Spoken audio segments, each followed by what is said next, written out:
Hello বন্ধুরা, finally আমি ধাড়াক মুভির সিকুয়েল ধাড়াক 2 দেখে নিলাম।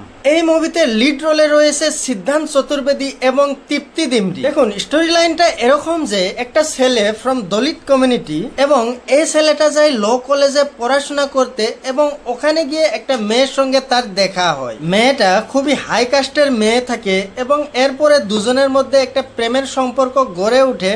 তারপরে এই প্রেমের মধ্যে কিভাবে স্ট্রাগল চলতে থাকে সেটা দেখার জন্য কিন্তু আপনাদেরকে অবশ্যই সিনেমা হলে যেতে হবে। দেখুন, এই সিনেমাটা শুধুমাত্র সাইয়ারা সিনেমার মতো প্রেমের গল্প নয় যে যেখানে লাভ, ব্রেকআপ, কান্নাকাটি সেরকম কিছু থাকবে।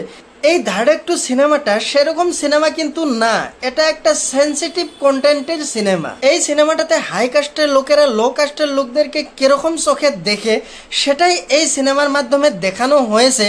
এবং আমি প্রথমে ভেবেছিলাম যে এই সিনেমার ডিরেক্টর তো একজন নতুন ডিরেক্টর, তিনি কি এই সিনেমাটাকে সেরকম ভাবে পুল অফ করতে পারবে, মানে যেরকম স্ট্রং লেভেলের কন্টেন্ট সেটাকে কি সেরকম ভাবে ম্যাচ করতে পারবে। কিন্তু না, ডিরেক্টরে খুবই সুন্দরভাবে এই সিনেমার স্টোরি লাইনটাকে এগিয়ে নিয়ে যায় এবং দেখতেও অনেক ভালো লাগে। এই ধাড়াক 2 সিনেমাতে সিদ্ধান্ত চতুর্বেদী এবং তৃপ্তি ডিমরি যেরকম লেভেলের পারফরমেন্স দিয়েছে, এর আগে আমি তাদের দুজনকে এরকম ভাবে পারফর্ম করতে দেখিনি। এই সিনেমাতে আরেকজন অ্যাক্টরের কথা না বললেই নয়, সৌরভ সচদেবা, তিনিও কিন্তু এই সিনেমাতে হার্ড লেভেলের পারফরমেন্স দিয়েছে, জাস্ট ওয়াও।